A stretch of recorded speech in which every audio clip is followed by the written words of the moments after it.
Wrestling Fanboy here, also known as Step Dorsey on YouTube, but you ain't come here for that.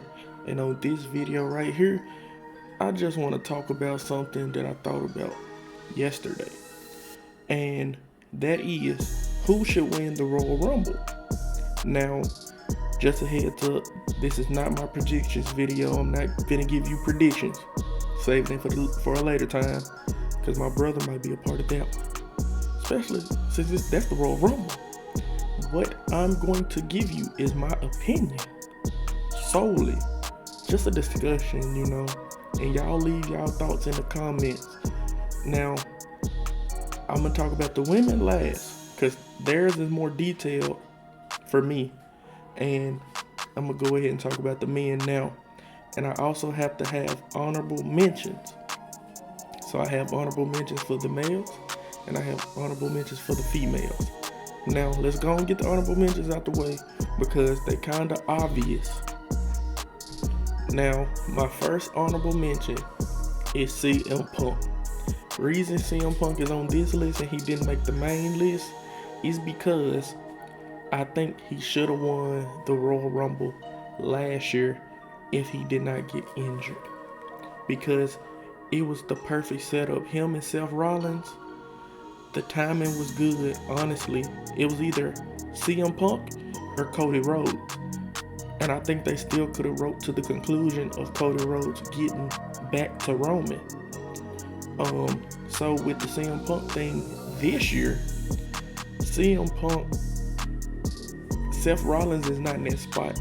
And I know they rivalry kind of heating up. It's been building for a while.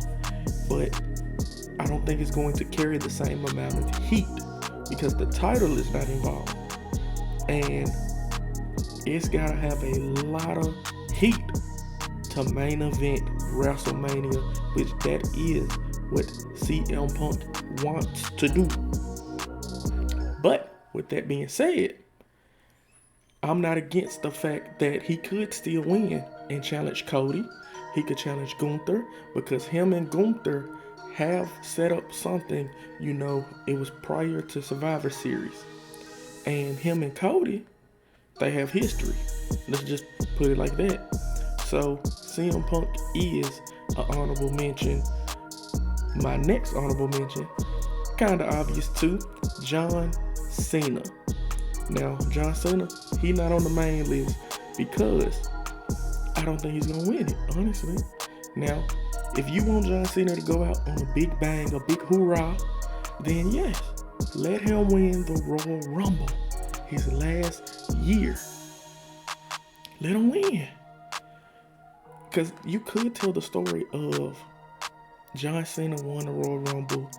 He's punched his ticket to WrestleMania.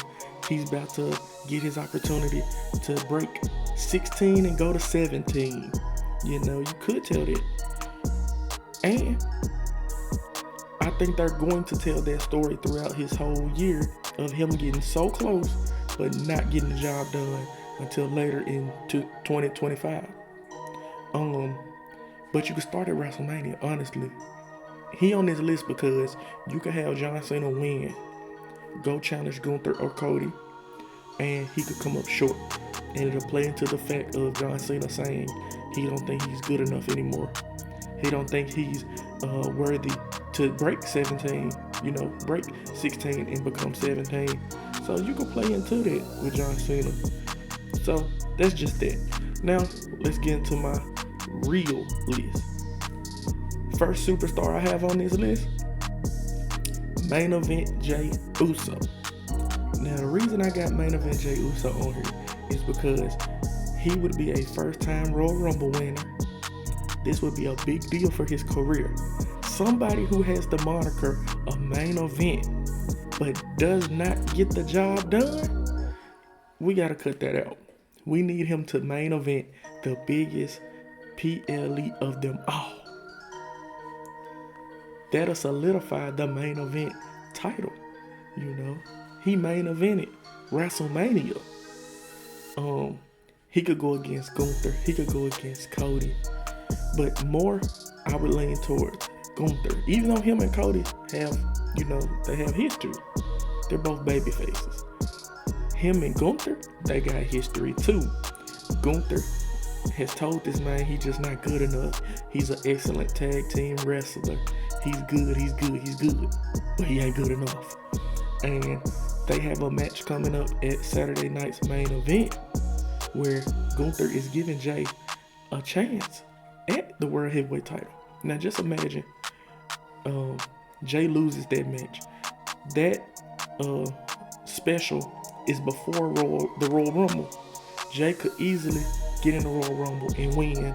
And the same story they told with Chad Gable when he was challenging Gunther for the Intercontinental title, they could tell that again. A lot of people didn't think Sami Zayn should have been the one to beat Gunther. It should have been Chad Gable, because Chad Gable was up there. Y'all could transfer that same story and give it to Jey Uso. But this time, pull the trigger. You know, have Jey Uso be one of the few men to beat Gunther. Come on now, like it's right there. Plus, let's think about this. You would have one of your top merch sellers, one of your top baby faces, one of your top performers, because Jey Uso is one of their top performers. The crowd love him. He gets the biggest pop of the night most of the time. You could have him win. That could be a big accolade for him.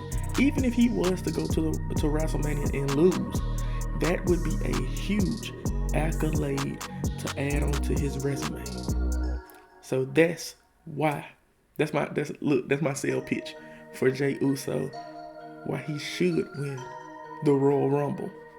Now, number 2 on my list is Braun Breaker.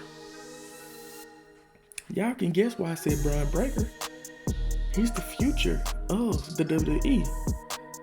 Like, he's already Intercontinental Champion. He was a dominant NXT champion. He accomplished all he needed to do in NXT. Now he in the main roster, he on Raw, dominating. He a 2-time Intercontinental champion. He's young, he has the it factor. He can be the next big thing. Honestly, he has the tools. Y'all just gotta push him. Now, I feel like you could do him like John Cena or Batista, because they both was on a trajectory for stardom. You know, it was a big deal when Batista beat John Cena to win the Royal Rumble that he did. But both of them still accomplished a big thing in winning world titles. So, what I believe, you could do Braun Breaker the same way. Because, think about this. This also, you can add this to the Jey Uso part.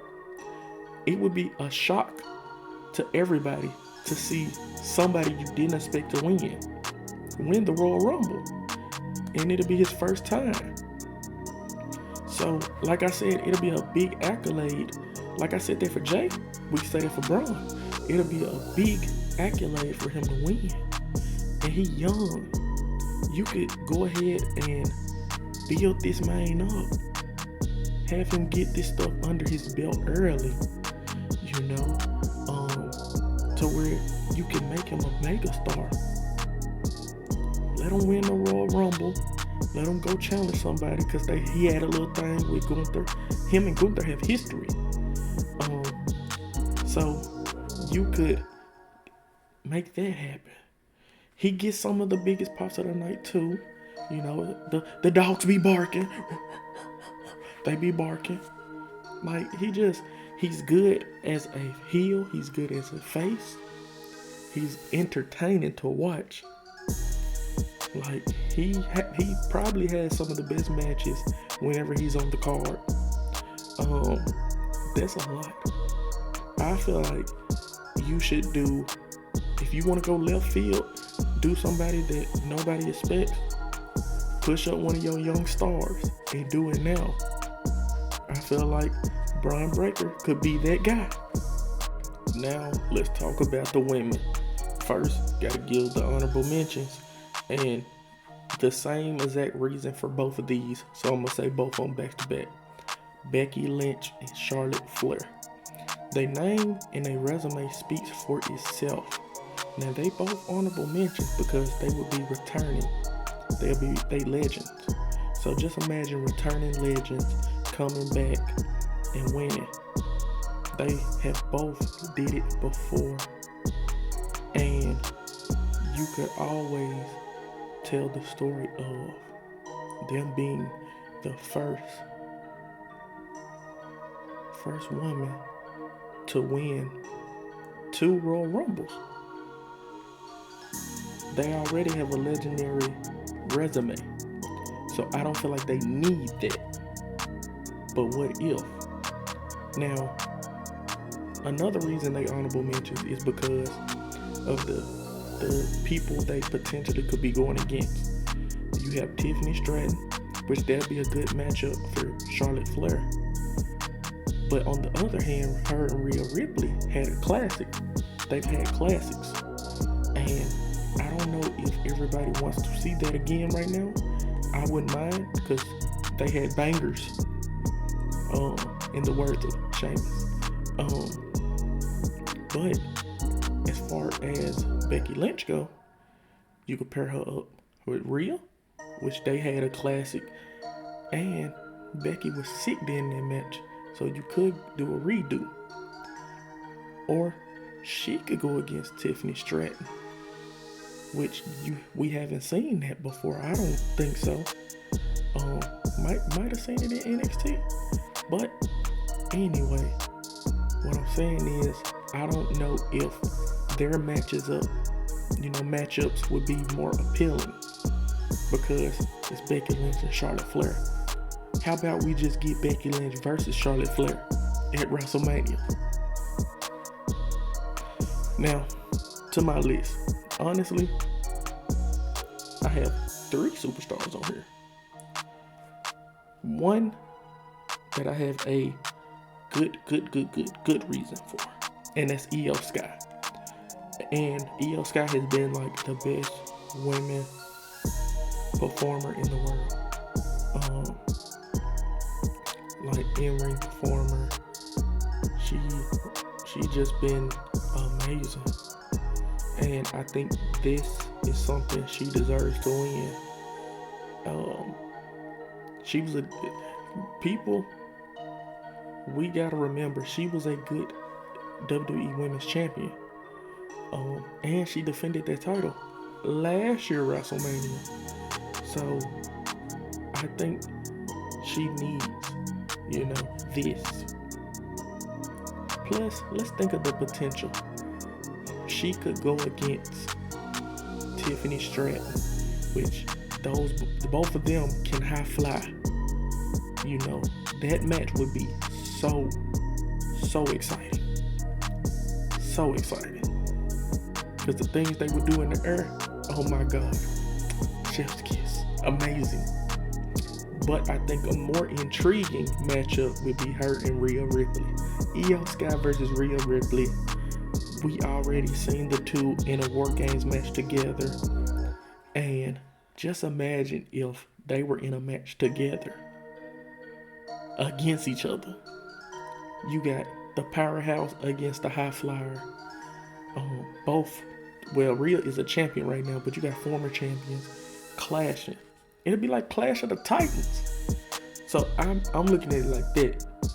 Io would be a good person to win this year's Royal Rumble. It would be her first time winning it. And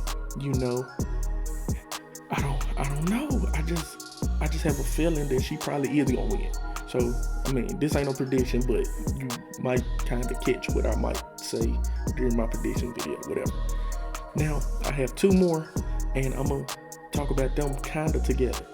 I have Bianca Belair and Bayley.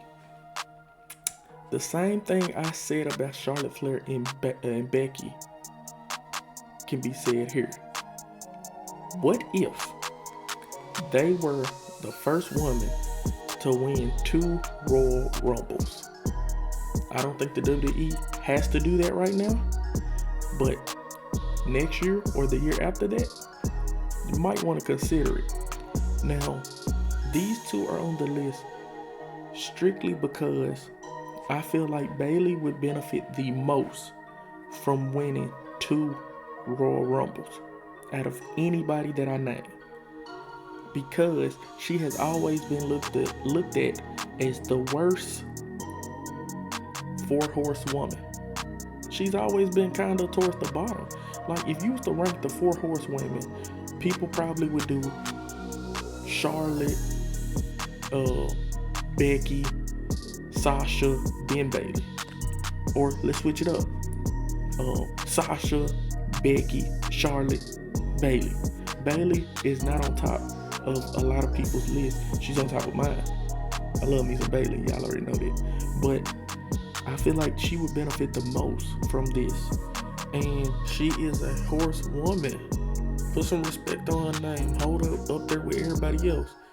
And she's a workhorse. She be in the dirt. She be in the matches. She takes the losses. She gets the win. She be grinding. She makes the appearances.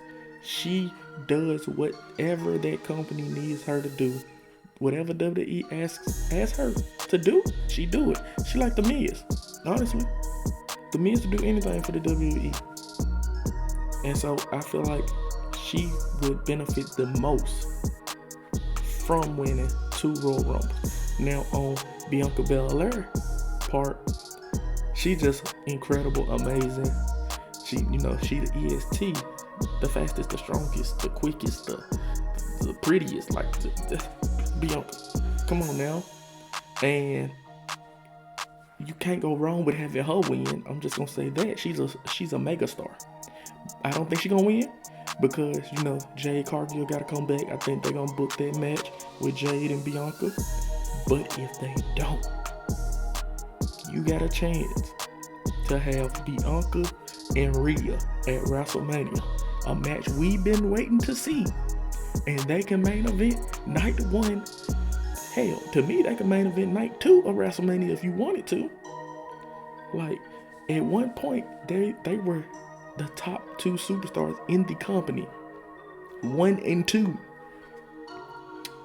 1 and 2 in my opinion.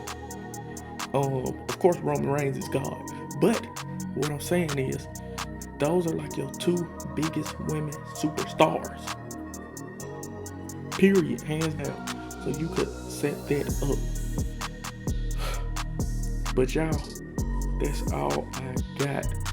I just wanted to talk, discuss this with y'all, get opinions and stuff. Man, tell me what y'all think. And until next time,